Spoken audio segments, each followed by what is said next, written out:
Merci, Madame la Présidente. Thank you, Madam President.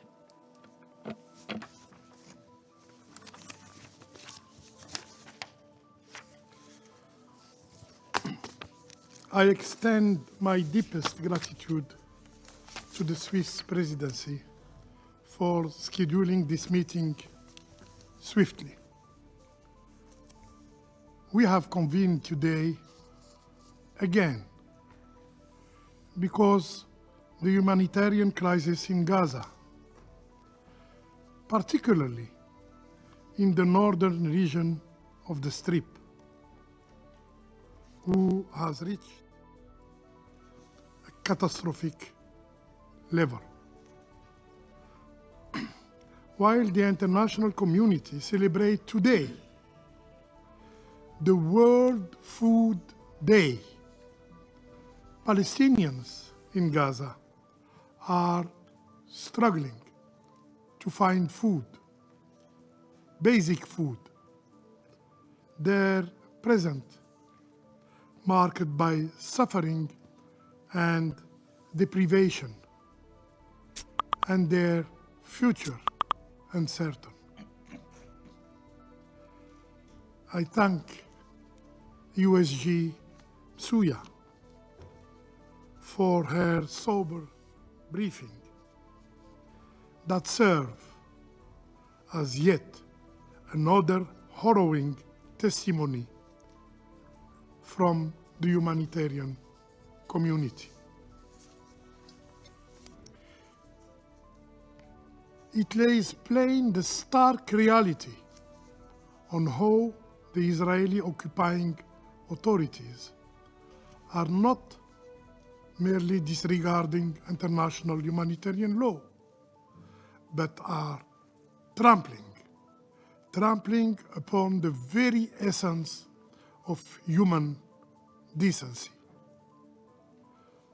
For over a year now, the Palestinian people, especially those in Gaza, have endured suffering beyond imagination.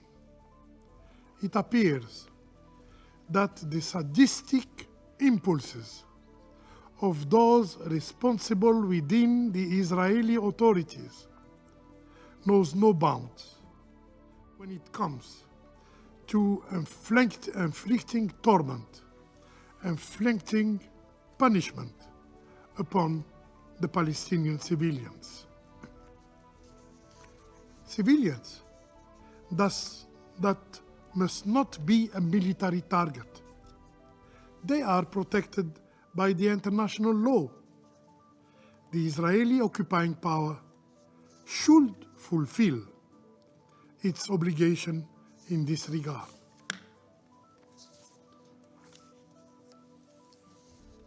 Especially, the starvation of civilians as a method of warfare is explicitly prohibited under international humanitarian law.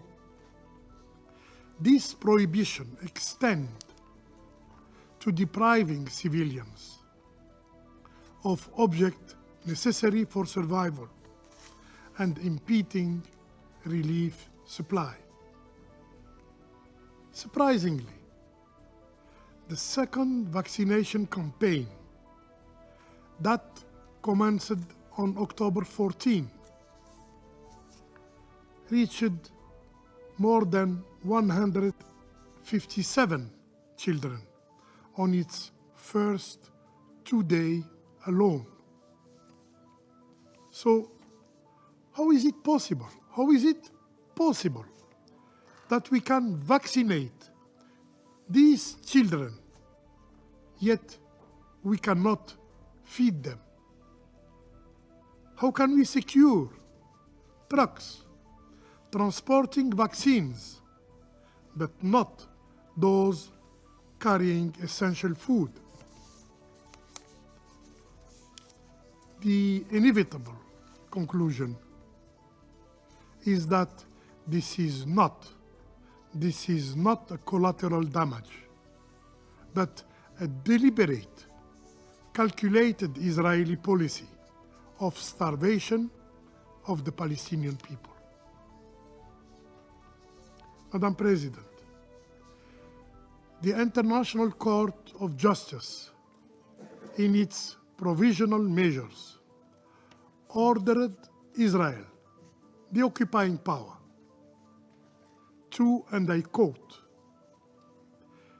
take immediate and effective measures to enable the provision of urgently needed basic services and humanitarian assistance to address the adverse conditions of life faced by Palestinians in the Gaza Strip.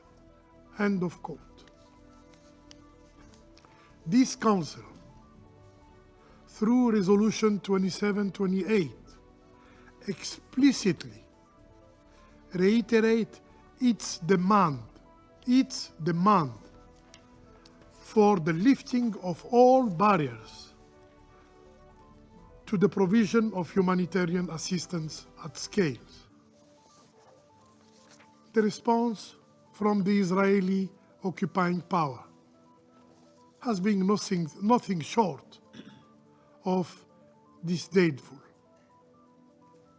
Closure of crossing point, increasing restriction on access, and the immoral use of starvation as a method of warfare. When we last convened on October 9th, last week, we raised alarms about the state of humanitarian assistance, noting that this last month of September, saw the lowest levels of aid since October of the previous year.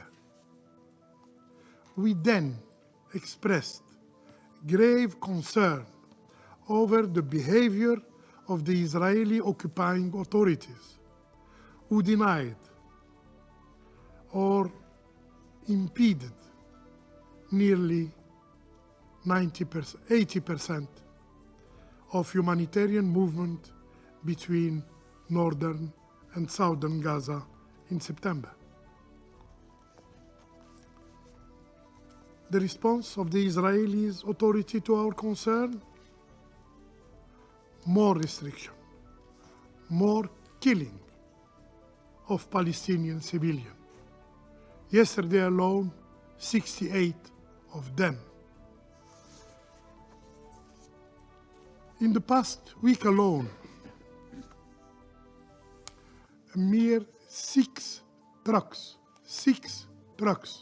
per day have been permitted to enter Gaza. A number so paltry, it borders on the absurd, given the scale of need. Before the crisis, I want to remind that there were more than 500 trucks per day. Madam President, the occupying powers' disregard for Palestinian lives doesn't stop there. They have escalated their tactics, adding new depth of cruelty to their actions. On the night of October 13th, they struck tents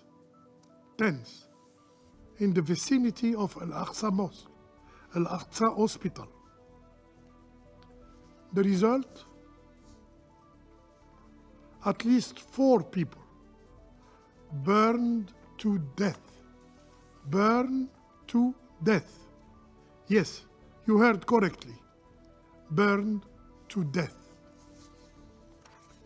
This is the occupiers' perverse demonstration of how sacred they consider human life. they consider Palestinians' life.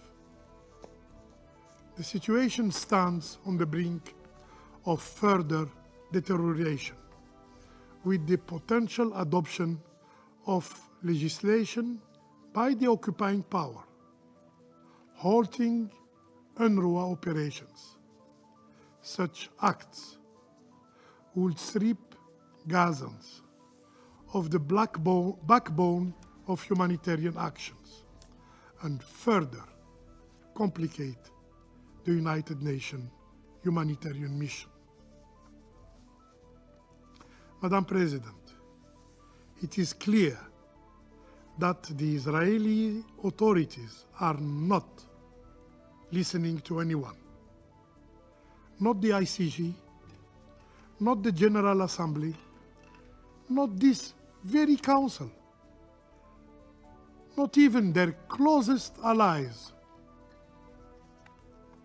but this Security Council has the authority and possess the tools to ensure the enforcement of its decision.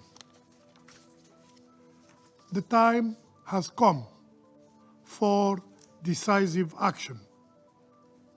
The lives of countless civilians, Palestinian civilians, hung in the balance. I thank you.